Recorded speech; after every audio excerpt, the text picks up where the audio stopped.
Hello, everybody, and welcome to another edition of Flameside Chats here at Center College. And tonight we have a special guest. But before I introduce him, I'll introduce myself. My name is Jamie Powell, and I work here at Center in the library. But tonight it is my great pleasure to have a conversation with a friend of mine who just also happens to be the president of Center College, John Roush. Let me tell you a little bit about President Roush before turn the time over to him. He's been the Center College president since 1998. He and I started here about the same time. I don't know if he remembers that, but we did. He's the 20th president of Center College. He graduated summa cum laude from Ohio University's Honors College in 1972 with a bachelor's degree in English. He was Ohio University Scholar Athlete of the Year and was a three-time All-American in football. He then went on to earn a master's degree in 1973 and a PhD in 1979 from Miami University. He was also a captain in the United States Army. Needless to say, he is considered an expert in leadership and civic engagement, and that's what he's going to talk about tonight. So before I turn it over to President Roush, I would like to remind you that these chats are interactive. That means we want you to participate. Post your questions, your comments in YouTube, or tweet your questions and comments to #Flameside. So let's turn it over. President Roush, good to talk to you tonight. Thank you, Jamie. I'm delighted to be here, and I hope that we're able to have a good time this evening. Let me set some parameters on what I'd like to do first, and that would be I want to suggest that what we're doing here tonight is a primer. A beginning, a start to what might be an interest you take in the phenomenon of leadership because of this conversation. I'll try to give you 7, 8, 10 minutes of a bit of a beginning, and then we'll look forward, and I really look forward to answering some of your questions and seeing what you want to talk about. Let me say first that my whole approach to leadership is that it does not require one to be a genius. This whole matter of trying to be a good and effective leader is not rocket science. You got to be smart enough. I tell my students on day one when I teach my course, as I am just now, during center term, that really being a good and effective leader at the beginning of the day and end is about being smart enough. All of them are blessed with good minds. It's not necessary that they be genius. In fact, one could argue, if you've studied a little bit about geniuses, that in many cases their lives are not particularly productive or happy. And most leaders I know lead productive lives, and they lead happy lives. So there's no magic. There's no recipe here for action here. I tell my students, and I would say to you, that leaders comes in all shapes and sizes, gender, color, station in life. There is a great need for leaders in all parts of our society as well as other societies around the globe. And so there's going to be opportunities. I suggest that nearly all students that come out of Center College will be given an opportunity to be a leader, to become a leader. Another thing I tell them on day one is something I believe about the human experience, and that I am, you are, we all are works in progress. And clearly, as it pertains to being a leader, you're a work in progress. I'd like to believe that I'm more effective, better now than I was in 1998 in understanding the phenomenon of leadership and being able to execute better. Forever a work in progress. In all truth, I think that's true of me as a human being. God's not done with me. I'm not done with me. You're not done with me. And we're together works in progress, and I take great heart in knowing that I'm not finished, that you're not finished, then together we're not finished. Last thing I tell my class before we start. I think that you should know. I'm all about the business of talking about what it is to be a good and effective leader. And I make no apologies for the fact that good carries with it a certain moral quality. There is something to be said for treating people right, for thinking well of all people, of all station, to try to do things that are in the common good. And so when we talk about leadership in my course, it's not just about being effective, though that's the important second word, is that we're all about the business, I'm all about the business of trying to help people prepare themselves to be good and effective leaders. There are plenty of examples we have out there of folks who are effective and not so good. I don't have much interest in proposing that we educate, we prepare young people or people of any age to go out and just be effective. It's my goal to have you be a good and effective leader. Now, how does one do that? Let me suggest that, as I do with almost all things, there are three things I would call off about leadership that might be considered by others over time to be good and effective. One, it does require some measure of intellect. To be a good and effective leader, you got to be pretty smart. You don't have to be the sharpest knife in the drawer, but you have to be sharp. You don't have to be the fastest thinker in the room, but you got to be able to think, and you have to be able to render good judgment. So it does require a certain measure of intellect. Most of the very effective and even good leaders I know are smart enough. They have enough intellect to do right things, to help lead their organization in the right direction, particularly those that do it for the longer pull. The second thing I would call off, they have to have a certain measure of common sense. That's different than intellect. A great many really smart people are a little short on common sense. Most good leaders I know, effective leaders, have a real good measure of common sense. They understand people.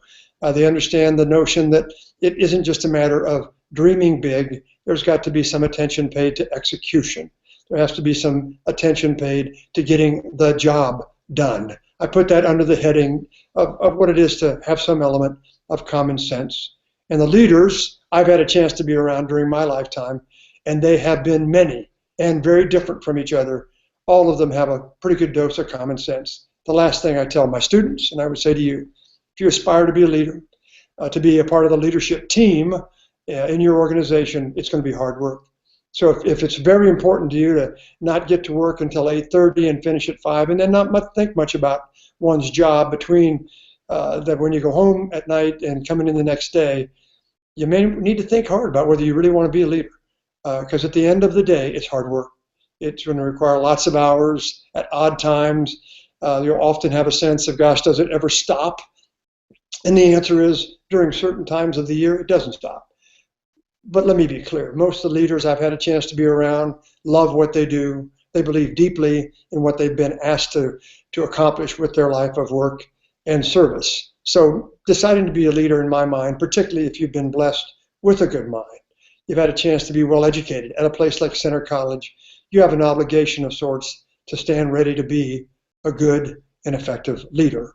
So what do good and effective leaders do? Let me call all three things again. Number one, I think they tell the truth. I'm going to be posting an article tomorrow that you're welcome to read. It's a part of a book chapter that I wrote. It's after a chapter of a book that I wrote probably 10, 12 years ago. And I call off 7 qualities of person that I think characterize good and effective leadership. And they're in priority order.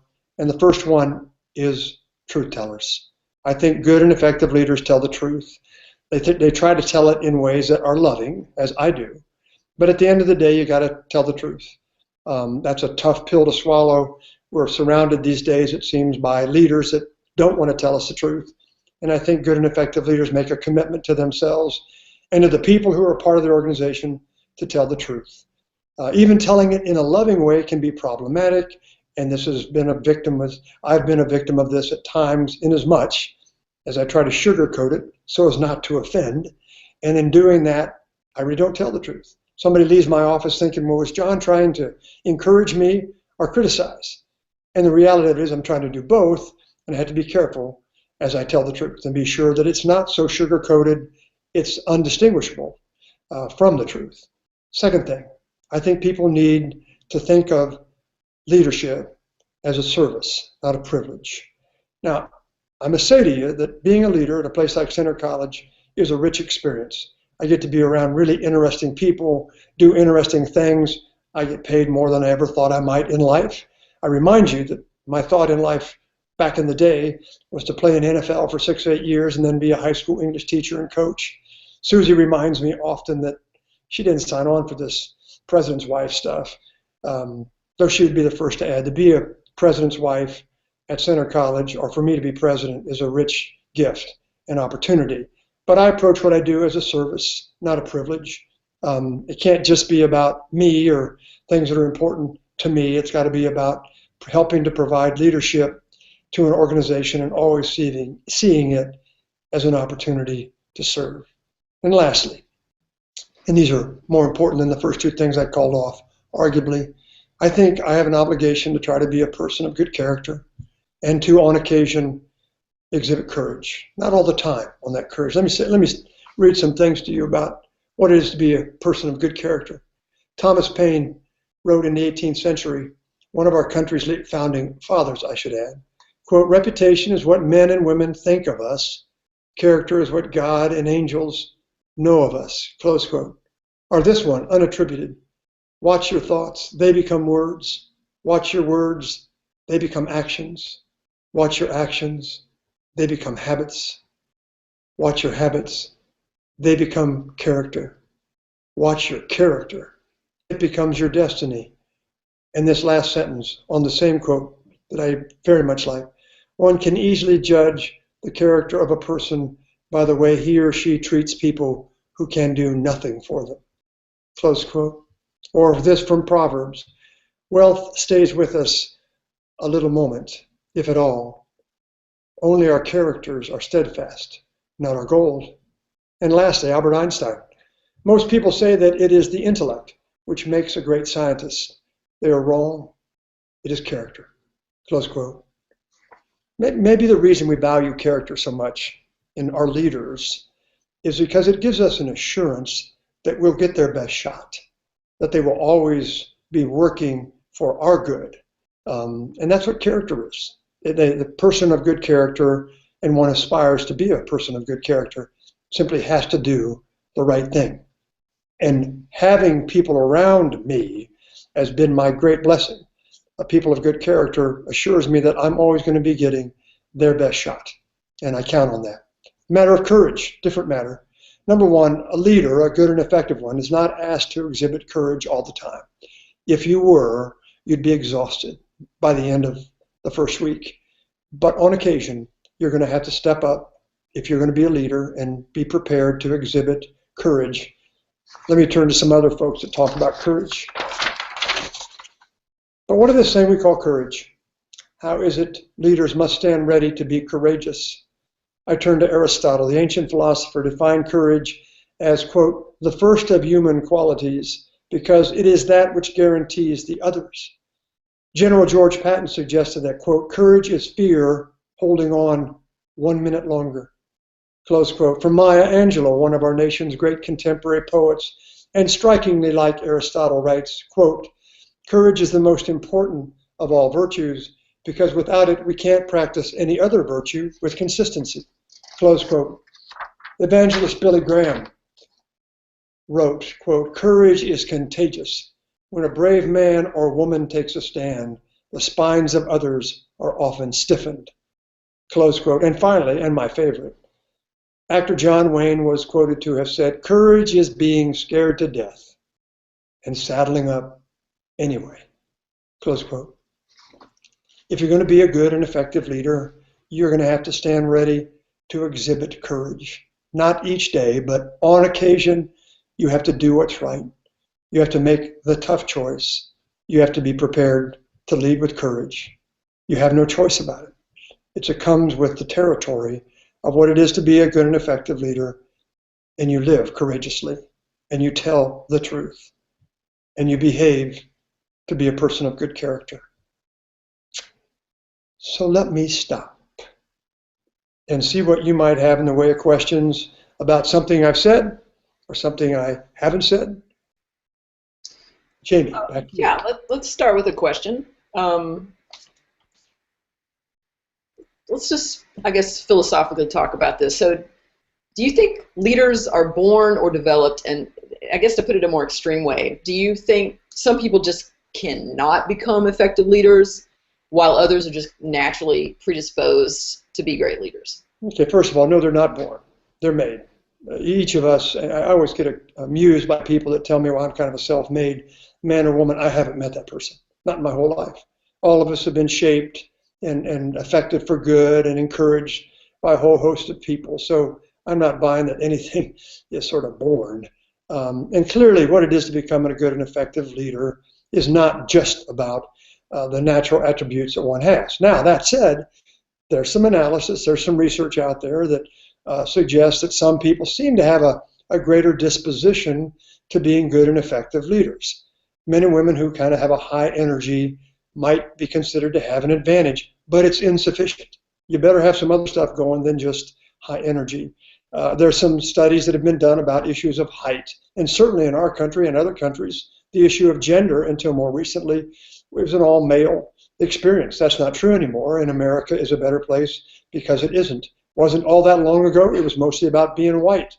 Those days are long gone, as evidenced by the person who occupies the White House these days. And America is a better and stronger place because you're not born into leadership. You work your way into it. People who come from privilege could be suggested to have an advantage of sorts, but I say again, it's insufficient.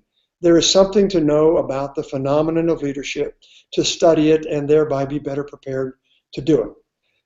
Your second part of your question was, okay, so leaders are made, not born, but are there some characteristics about good and effective leaders we can learn from, maybe even work on? The answer is yes. And you'll see in the article that I post tomorrow, there are some things that one can work on to give himself or herself a better chance to be a good and effective leader. So it's a double-edged response to your question, Jamie. But at the end of the day, I think all of us have some capacity to be a leader. And I should also add that our nation's need and our world's need for men and women to step up and be prepared to lead in large ways and small ways, in ways that are capturing headlines and others that simply make a difference in other people's lives. The number count of people we need to be leaders in our nation and other nations is almost impossible to calculate. Okay. Here's kind of a timely question, especially considering the national championship football game last night and also your background in athletics. Can you talk a little bit about how athletics and other extra or co-curricular activities help develop leadership potential? I can. In fact, I'll be real. Thank you for that question. I'm a big believer that leaders can be brought along, encouraged, developed by given chances to perform. Now, that's a much bigger word than just sport. And I would argue that one of the things that happened to me in my young life is I had a mom and a dad who encouraged me to be active in music, in theater, in what we referred to then as contest speech, and also athletics. And I liked all that. In fact, my life effectively in high school began at 3 o'clock. I just sort of put up with what went on between 8 and 2:30, because for me, the chance to perform is what really excited me about life. That started at 3 o'clock, and I was active in music and theater and sport.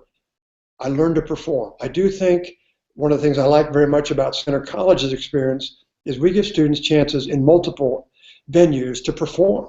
I think leaders need to have practice in performing. In the classroom, even here, they're asked to perform. In the laboratory, they're asked to perform. On stage, in our music rooms, on our athletic fields, students have a chance to put it out there and have their work be evaluated. I think leadership can be enhanced, encouraged, and improved by understanding the role of performance. So yes, I very much treasure the chances I had to perform as a little boy and then a young boy, and then even as a young man. I was improved greatly by given those chances to perform, and it's one of the things I like very much about our Center College experience and the multiple opportunities students have to be performers. And just because I'm curious, what did you think about that game last night? Well, you know, I'm from Ohio. I'm born in Wisconsin, but grew up in Ohio. But I'm not a big Ohio State fan. I was probably pulling for Oregon in part because they were the underdog. I never had it happen out there. But I got to tell you, Ohio State showed up, and they were better prepared. They played harder.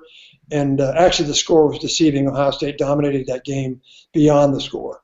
And now, that said, a few different changes. Oregon scores on that second drive when they got stopped a half yard short. Could be a different outcome. I remind people that the difference between winning and losing, people think it's feet and yards. In most cases, it's inches. And that was true again last night. It's been true in my experience, and thankfully, I've been on the winning edge of most of the things that I've cared about in life. But I also am humble enough to know I've won by inches, not by feet and yards. Okay, I was just curious. Yeah. Specifically, what can Center and other people in higher ed do to develop good leaders? Okay. One is, I think most colleges, not just as an example, the course that I teach, I think there are lots of multiple opportunities within our different disciplines to have the phenomenon of leadership be considered, be evaluated, be measured. And so I really think that good colleges and universities need to pay some attention to providing with an academic experience focused on leadership. I like that we can do it in center term. I know that there are now some other courses at center that focus on this phenomenon. Good for us. I think our students benefit from that. You'll know or remember I had a hand in developing the first undergraduate major at an American college or university in the area of leadership studies. We did that in 1992 at the University of Richmond. People kind of referred to me as the intellectual architect of that. That's overstating it by a good bit. But I had a hand in that whole process. And as I look back on that, that was a right choice for University of Richmond. We don't need to do that here. Between what we do in our classrooms, what we do in our residence halls, what we do in our different performance spaces, through our faculty, through our staff, I think we do a good job of preparing young people to go out and be citizen leaders. And oh, by the way, when I talk about what happens here, I don't talk much about majors or even some of the great success that our graduates have as they head out of college. I talk about preparing citizen leaders in all walks of life. That's what Center College and any really good undergraduate liberal arts college ought to be about. I don't really worry too much about what our students might do in terms of their line of work. My expectation is whatever they choose, they'll go out and be citizen leaders in their community, in their state, in their nation, and who knows, maybe some of them at a global level. That's what we're preparing them to do here at Center College. How about that for an advertisement? Love it. Got a question here that's been posted by our own Bo Weston. Bo! Give a shout out to Bo. Do men and women tend to lead in different ways? And do women have a harder time being accepted as leaders, especially by other women? Tough question. So let me break it into a couple parts. Actually, I think men and women do lead with some slight difference. Now, you would argue, okay, here comes the bad news. No, actually, it's the good news. I think in some cases, some of the predisposition of most women, not all women, actually in these days, more inclusive leadership, kind of a more compassionate approach to people generally, I think women have an advantage of sorts. Guys get so competitive, and they get so, kind of turning everything into a contest. Women, for the most part, have a greater understanding of process. They have a greater capacity for considering consequence. And so in some ways, I think women in our more modern time might have a slight advantage by gender in terms of being good and effective leaders. How are they considered by other men, by other women? I think you make a good point, Bo. Sometimes I think women are held up to greater suspicion and inspection by their female colleagues than they are by men. Most men that I know might have at one point been bothered by having a woman be their leader or in a position of superiority to him. I think most guys are over that. I've been around so many strong women, including the one I married, in my life, I can't imagine it otherwise. But I also know that not everybody feels that way. That said, I said this earlier and I'll say it again, leadership is now an opportunity for the many. That was not always true in America. In other parts of the world, it's not true now. America is a stronger, better, faster nation because leadership is now open to people of all different race, gender, sexual orientation, you name it. We're ready for that in America, and it gives us strength, not a weakness. Okay, got another question that's come in from Meg Baer. When hiring for positions that require significant leadership, what are the early identifiers of individuals capable of leading, especially given that the hiring process is only a brief glimpse of potential candidates? Okay. Well, you're right about the brief glimpse. At the end of the day, I talk to students that don't worry too much about your GPA because after your first job, no one will care. And actually, even if they ask you about it on their first job, it's probably small talk. They really want to get some sense of what's the body of knowledge and who are you? What's evidence in you that you might have a capacity for leadership? And I say again, some of this isn't rocket science. So as you talk about putting together a resume, obviously you need to put down where you've done your degree work.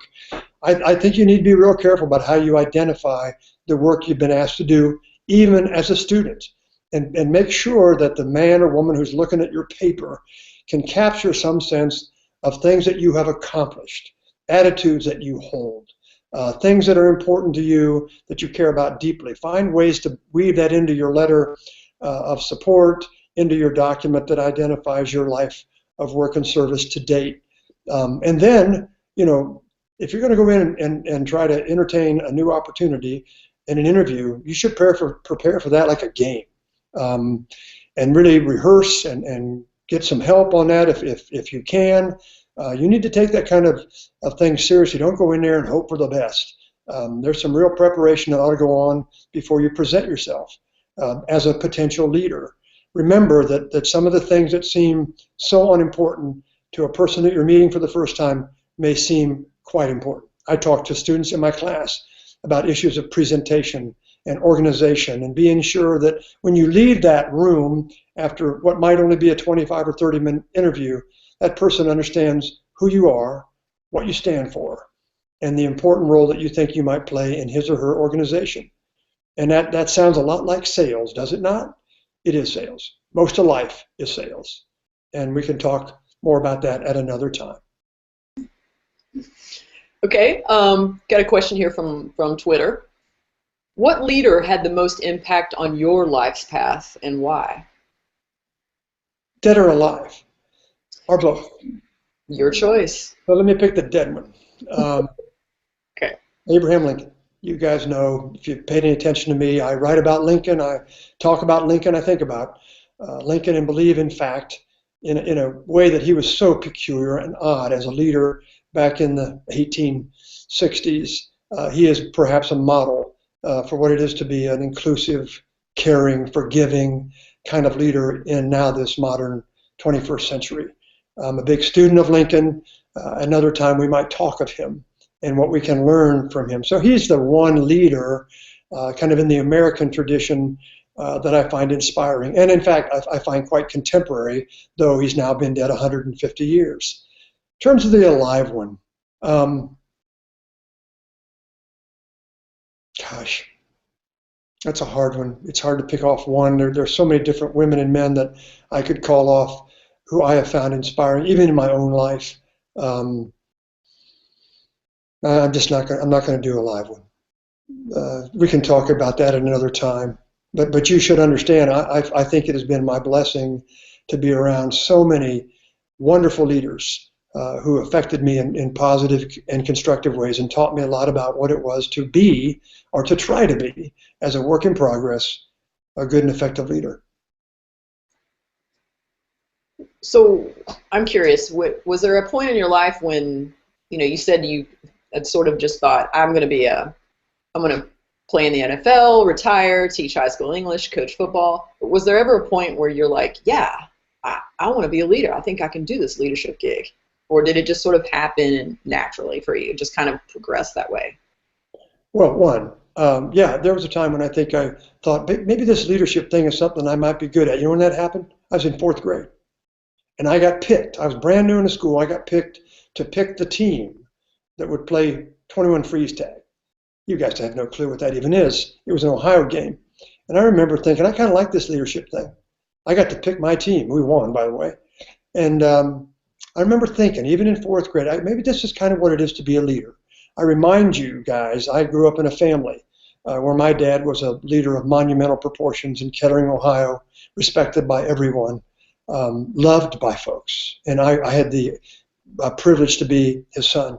I was the son of a woman who was a registered nurse and was a giant in our community, and people thought of her as a leader. I had a chance to watch her from the time I was knee-high. So I had that great advantage. I had a chance early on to be around 2 older sisters, one who loved me, the other who inspired me. I married a woman who always was about helping me be a better me. So I've had so many wonderful advantages over time, Jamie. But I think your real question is, so John, you've had a life plan that took you in the direction of becoming president of Center College? No, I think life plans are overrated. I've never had one. I don't have one now. I really did not think at an early time that I would ever become a college president. That probably happened to me when I took the job at the University of Richmond. And I had a guy at about age 31 tell me that if I came there to be his executive assistant, dean of administration, he thought I could get a presidency. And of course, I thought, really? That's a nice compliment. But that was never my long-term goal back in the day. I think I figured out when I was in my mid-20s, as I was preparing to leave coaching, which I did for 5 years and count that as a real privilege, that, I think what matters to me is making a difference for good. And I could do that in a host of different jobs with different titles in different parts of this country and this world. And I figured out that's what mattered to me. That's what I had to do. That's what I'm still trying to do. I somehow knew there would be an awesome story about how you knew you were going to be a leader. I can just see your little fourth grade self on the playground picking your team. It's just like, it's such a great movie moment. I mean, make the movie of your life. I can't wait to watch that scene. And I was brand new in the school. That's what was really important. I was not, no one knew who I was, but they knew one thing: I was fast. Even better. That would be desirable, at least in fourth grade. Okay, I've got another question here. This time it's posted by Michael Richardson. Now it's kind of a two-part question. I'm just going to read the first part to start. What advice would you give for a senior graduating from college this year in obtaining a leadership role? Okay, Michael. Number one, be a little patient. Set some high goals and have in mind where you want to end up, but realize you're not going to be a vice president by the time you're 25. Maybe that works out for you, but don't make that the goal or objective. So you got to exercise some patience. I say this to my current students: as you're making decisions about the job you might take right out of college, or if you decide to go on to graduate or professional school, figure out who's going to be your mentor. If that's a really serious piece of advice. If you can get someone who will take an interest in you and help you find your way into opportunities to lead, opportunities to understand and know about leadership, that can be worth more than money or more than location. So if you're picking between jobs and you get a sense, man, that man or woman really wants me to be there, she's going to invest some time and energy in me, count that as a high mark and take that seriously as you make your choice. Same thing for graduate schools. It's great to run off to a nationally recognized program, but if you have a chance to figure out that there's a dean of a law school who seems to take a particular interest in you being there, make that a part of your choice. Having some really good mentors in your life that will allow you to engage in leadership. This was so true for me. Even coming right out of college, going to Miami of Ohio, I had a head football coach who was going to allow me to do things that I did not deserve to do, had not earned, didn't really fully understand when I was 21. And he gave me those chances. When I decided to leave coaching, I had a vice president and a president at Miami of Ohio who I knew would mentor me and give me an opportunity to learn more and understand leadership better. That's what I went with. Again, there's no magic here. You make choices, but again, this idea of having people take an interest in helping you to grow and develop, don't underestimate the power that will play in learning about and being prepared for leadership. Okay, the second part of that question is, how would your advice change for a person who has been in leadership or who is in a leadership role as they try to transition to a higher level? Okay. Number one, stay focused on what it is you've been asked to do. Fight back that desire to be overly ambitious. I don't like that word much. It suggests a kind of an ugliness that I think is unattractive in people. Aspire. I like that word better. So for you to aspire to a position of higher leadership, that's a good thing. Make sure people know that without wearing it on your coat sleeve. Make sure they understand we're looking for opportunities to grow, to make a bigger impact in the organization of which you're a part, or perhaps another one. You put your finger on something that's very uncomfortable for some people. They may have to move in order for that to happen. They're thinking, well, I like where I am, I like the people I'm around, I'm comfortable. In order to step into a new opportunity for leadership, it might require you to leave. That happened 3 different times in my life. In fact, I tell my students, and I'll say to you who are listening tonight, There were 3 different disappointments in my life that caused me to change dramatically my own trajectory. It wasn't comfortable. First was leaving coaching. The second was leaving Miami of Ohio in January of '82, and the third was leaving Richmond, Virginia in the summer of 1998, because quite honestly, I had kind of maxed out all 3 areas. It was not a comfortable time. Thank God I had Susie alongside me saying, John, if you think this is right, if you think this is good for us, we'll give it a run. I had parents who were encouraging me to be willing to make that kind of a risk. But this is something that I think is a concern, is that if you aspire to higher levels of leadership, it might require you at some point to take up a new address. And that's hard.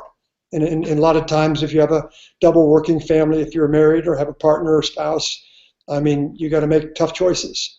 And sometimes leadership requires you to move. That's tough. And I regret that. I'm big on promoting from within and trying to build strength from within, but sometimes you got to go outside to get the people you want. And then those people have to be willing to come, and usually there's some sacrifice associated with that choice. That's more than you asked for, Michael. You indicated that high energy people may seem like better leaders, but how much does personality matter, do you think? It does matter. A person who is more gregarious, comfortable around people, sort of easy to talk with and to, a good listener. I mean, these are skills that count. But this whole issue of energy, I can tell you, history is filled up with people who were remarkably successful that were simply not high energy people. So I'm quick to add in, you're looking at a guy who's high energy. So I'm quick to add that this is not a requirement. It may be an advantage of sorts. I will tell you this, if you're not able, whether you're a high energy person or not, to devote serious work to being a good and effective leader, the deal's off. It is hard work. I tell my students that all the time. It's worth the effort. It's worth the work. But to really be a good leader, an effective leader, it's going to be hard work. And so if you're not into hard work, then the leadership position that you might expect to hold is going to be more modest. That's okay. We need people to follow too. We need leaders at all different levels. But if you're going to lead a significant organization of some consequence, then you better be ready for hard work. You have some great privilege, understand that. But don't forget about, did I mention hard work? It comes with the deal. Okay, I have a question here posted on YouTube from Tony Curlis. Oh, Tony, what's up? Well, he's thanking you for doing this chat. He says it's good stuff. So he's asked if you could share more about the courses that Center currently offers on leadership, and okay. I was actually going to ask you to talk about the course you're teaching right now, so it kind of ties in well. Okay, the course I'm teaching right now is called Rainmaking, and it's really effectively the study of and the preparation for leadership. Real careful combination of words there. You study it, and guess what? As a result, you're better prepared for it. I teach this to first-year students 1 year, and then to upper-class students the following year. Right now, I have 20 students in a class, mostly of seniors, a couple juniors. The class is probably better for the upperclassmen because they have a little more life experience. It's the only course I know, probably at Center, that has rainmaking and leadership as a part of the kind of the core definition. But we've got a whole bunch of courses taught in psychology, in history, that in fact are studies of leadership. And I'm real comfortable with that. I think we need to be more intentional about understanding what leadership is all about, and how it has manifested itself in the history of our globe, the history of our nation, in the history of our states, because there's a lot to be learned. And so I think we now have probably a collection of 8 or 10 courses that in fact focus on leadership. I was in a conversation with one of our faculty just this morning, Jonathan Earl. They're looking at Idi Amin. Now, there's a guy who was incredibly effective. I'm not sure we'd use the word good alongside Idi Amin, but if you want to study what leadership is about, it can be trying to understand what Hitler accomplished in post-World War I Germany, taking his nation as a very evil but effective leader into World War II. There's things to be learned from leaders on what not to do, as well as what to do. And so my class, at least in the leaders that they pick out and do a paper on and make a 12-minute presentation on, they're allowed to study not just good and effective, but effective leaders. There's value in that. And so I think we have any number of courses now, as well as the student experience generally, that helps to prepare students to be citizen leaders. Good for us. So what we did for you, Tony, way back in the day. Well, I mean, I think you probably agree with me on this point too, that even if it's not particularly a leadership course, just by the way that we, our curriculum is designed and the way our instructors teach, leadership practice is available at all times within, our student groups, and the focus on presentations and group work. I mean, absolutely, this is a leadership, proving ground here for sure. Absolutely, and I'm quick to add, I'm big fans of the job our faculty do in the classrooms and laboratories to help prepare citizen leaders. Yeah, they have a subject matter, and they're serious about that, but for almost all of them, it's more than just that. That's true of our coaches. It's true of the people who are involved with our students in music and student life and residence life. And we got some great jobs around here that students get to do and get to practice what it is to be a leader and make mistakes and have victory and experience loss. And what a tremendous proving ground it can be to know about and to be thereby better prepared for leadership as a young adult. And so I'm really, as you know, I'm real high on what we do here at Center College, kind of a true believer, though I didn't go here. I might wish that I did. I think I would have gotten a better chance to know about leadership had I been a student at Center. How would you like for people to remember or describe your leadership at Center, or your leadership of Center? Okay. I have the right to change my mind on this one. Personal, I hope without pretense, all about getting the job done, giving away credit appropriately to others who in fact made the work possible. Informal, I mean, at the end of the day, I'm not a shirt and tie guy, but that's what my job requires, and I'm comfortable in being that person, but it's not kind of who I am at my core. Susie will tell you that. Aspiring, I have always had big ideas for this institution. That was going on way before I got here. I just picked up and kind of joined a pretty fast moving car and tried to take it to a slightly higher rate of speed. I think that's been accomplished. At the end of the day, for me, it's all about students. I don't mean to be cavalier about the life of the mind and my commitment to that, but at the end of the day, I want to be remembered as that guy that seemed to care unnaturally about students and what happened in their lives and how we helped prepare them to go out and do something that mattered with their lives. That's how I want to be remembered. Not the buildings, not all the money. That stuff is that's important, and it enables some of the things that we've been accomplished, but I hope I'll be remembered differently than that. Well, I can personally vouch that you're one of the most approachable, easy to know and talk to people on a college campus. And then there's so many people who they think of college presidents, as at this level that they can never reach or talk to or connect with. And you have never been that kind of person. And I hear that from students, staff, and faculty. So you've definitely got that personal legacy going on here. Well, we'll see how it finishes. But I must, this is, I'm proud of what we accomplished together. I know that I get my share of the applause. But at the end of the day, this doesn't define who I am. What defines me is having perhaps made a contribution to some good things that occurred here at Center College during the time that Susie and I were here. I'm proud of that. I don't think that we've done all that we might, but we've done a lot, and there's an awful lot of people to be given credit for whatever's been accomplished, and so I thank you for that. But the approachable part, I would hope that is true, and I thank you for that.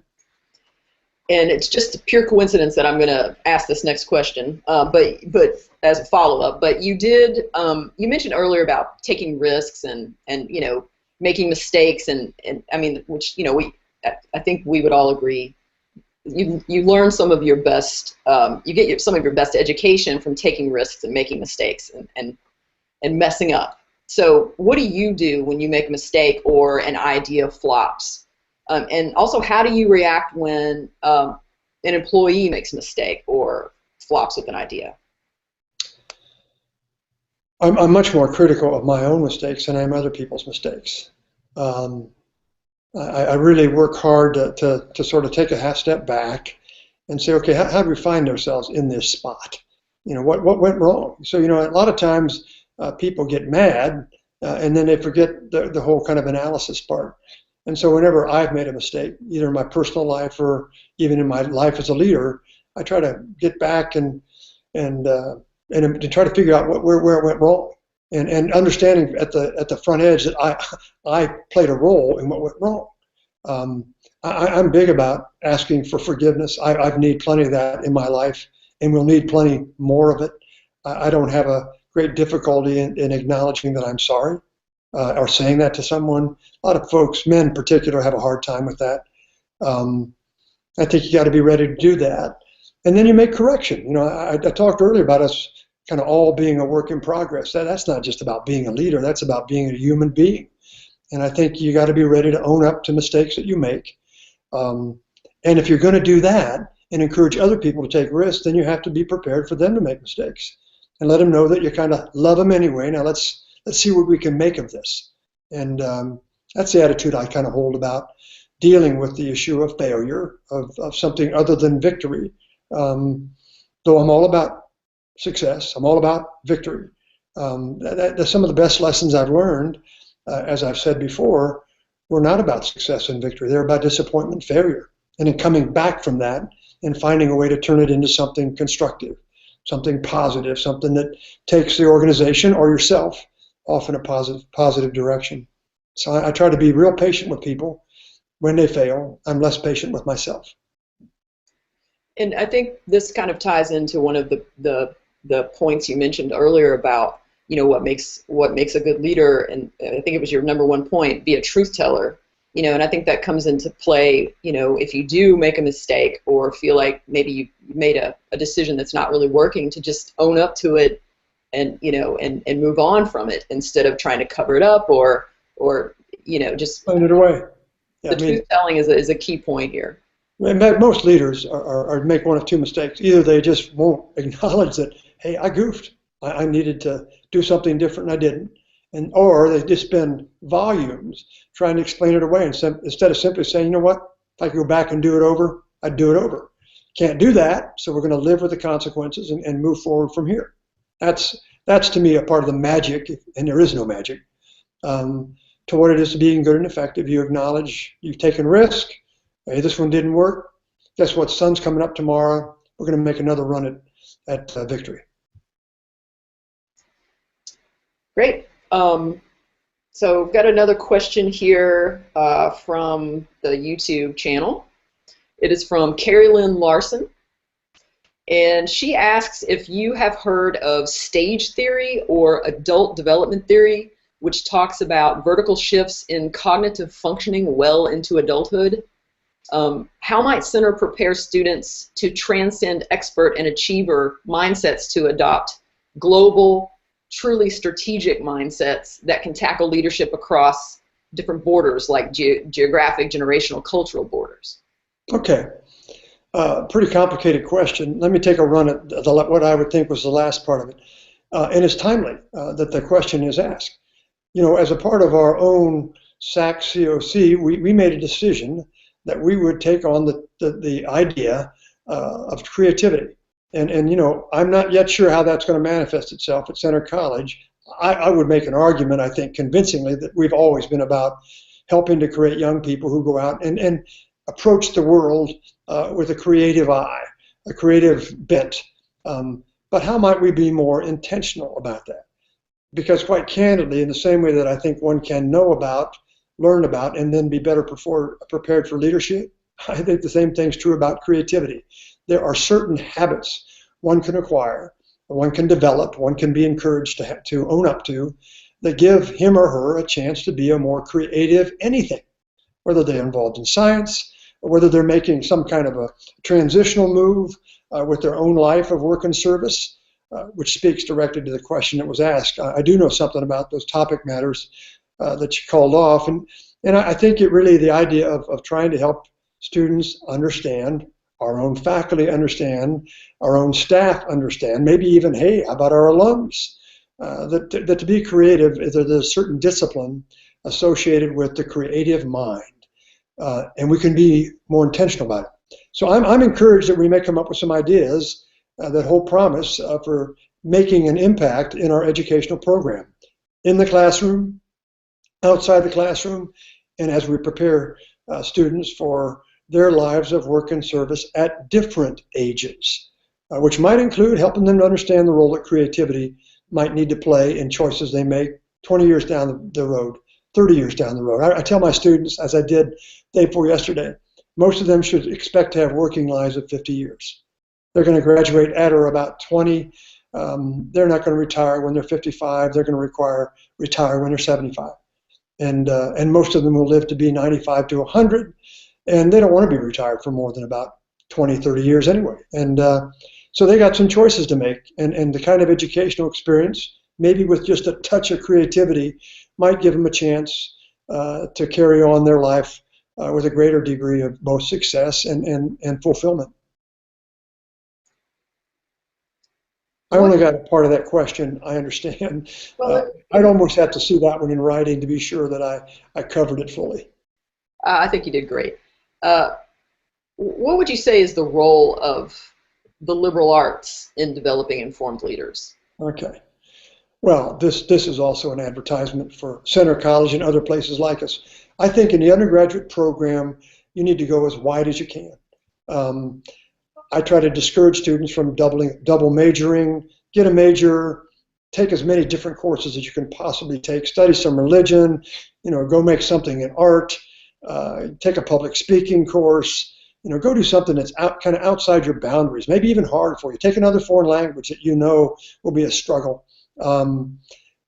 Take some risk in terms of your intellectual life, because I think, in all truth, I think really a broad experience in the liberal arts and sciences as an undergraduate student is the very best preparation for what it is to become a citizen leader, to know something about how your life and people's thinking is informed by art, by science, by the computational sciences, by history, by English. That was my field, but I had the good fortune to be in an honors college that let me take whatever I wanted in whatever order I chose. I made some serious mistakes in course selection, but I survived it. And I would argue because I went wide, I'm the better for that.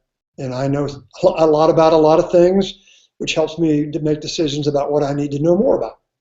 So I think the undergraduate experience, as wide as you can make it, is an ideal setting for what it is to learn about leadership.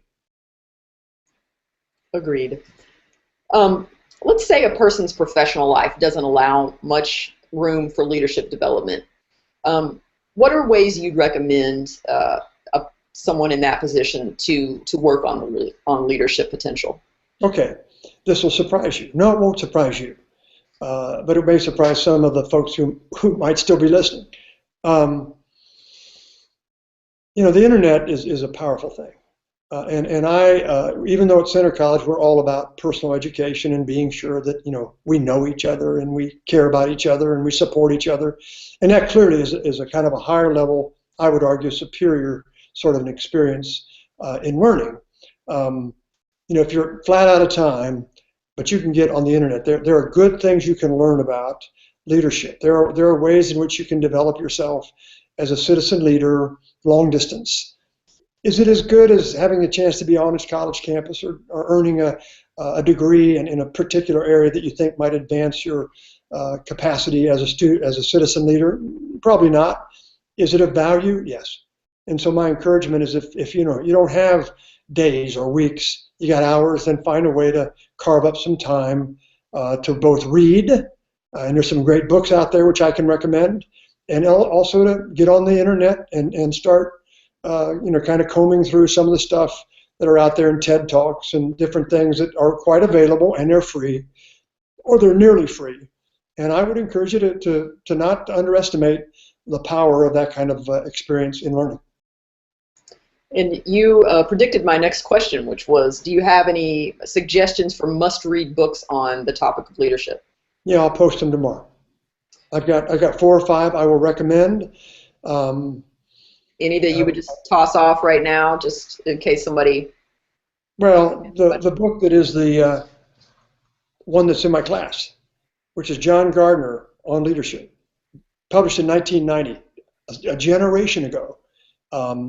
It's pretty timely yet. In fact, he was, I think, way ahead of himself when he published this back in 1990 in terms of understanding the phenomenon. It's a kind of a dense read. Jim Collins, if you're kind of in the business sector, Jim Collins got 2 or 3 different books out there. I've taught my class to kind of read him critically, not cynically, because there's some great lessons, I think, within some of his text. And there's 2 or 3 others. I want to be sure I get the citation right. But there are some books you can dive into and learn about. There's some things available on the internet that you can listen to for 30 minutes, half hour or better, and get yourself gather up some education that will help you understand better the phenomenon and how you might make your way into being a better, more informed citizen leader. So it's not just about earning degrees at all. I'm still learning, and I'll give you 4 or 5 different books, but I'll leave with this one. I keep looking for a different textbook. I can't find one, and he's still a most interesting guy, way ahead of his time in terms of talking about the phenomenon. Okay. And the article that you mentioned earlier in our talk tonight, where is that going to be tomorrow? Well, there's two things that I'll post, and I'm thinking here of how the alumni office is going to help me get this done. One is a chapter of a book I wrote some 10 plus years ago. The other is the Lincoln speech I gave just about a year ago at our Founders Day event because our speaker got snowed out. And I'm going to go ahead and post that too. And that's it's a 7 or 8 page speech about Lincoln and his leadership style, as well as his impact. I remind people all the time that Abraham Lincoln was a leader almost in spite of it all, not because of anything. He did not come from privilege. He didn't have a warm, caring relationship with his parents, certainly not his dad. He had 2 mothers, a birth mother, and those 2 women clearly had a profound impact for good in his life that we can't fully understand because we don't know. Guy attended probably altogether no more than 2 years of school. How did he acquire this capacity for language, for speech? Even as an adult, he clearly suffered regularly, I think, from bouts of depression, but somehow, while going through all of that, was able to become, I would argue, the greatest leader that our nation has known, the most beloved leader, though I'm quick to add that at the time of his assassination, he probably wondered if it was, not whether it was worth it, but whether it would ever work out. He was despised by the southern part of our nation, held in low regard by the people in the north, only became a hero of monumental proportions well after his death. So who's to say what he knew about his own work? And yet I think he left a legacy behind that we can learn from. And I'll post that tomorrow. Okay, yeah, great. And I've since learned it will be available via email and also posted on the Center Alumni Facebook page. There you go. So I'll give you a chance to just make some closing comments here in just a second. But I first wanted to thank you for joining us tonight for what has been, as always, a really fascinating discussion. And to remind everybody that this broadcast will be available in full on the Center Alumni YouTube channel, and we'll also be posting follow-up information on Facebook and Twitter. And also to remind everyone to look for information on the upcoming February Flameside chat, which will be in honor of Black History Month. So, but President Roush, any just last short comments you'd like to make to everyone? Thank you for listening. Thank you for caring about this place. Know that those of us who serve your alma mater or this institution you're learning something more about, care deeply about. our mission, which is to provide a first-rate undergraduate education and prepare tomorrow's citizen leaders in all line of work. We take what we do here real seriously. We don't take ourselves too seriously. We have joy. We support each other, and we care deeply about the institution, the nation of which we're a part, and the world which we enjoy. Thank you for being a part of this team. And with that, I bid you good night. Thanks, President Roush. It's been my pleasure to talk with you, and I'm happy to know you, sir. So everybody have a great night, and we'll see you in February.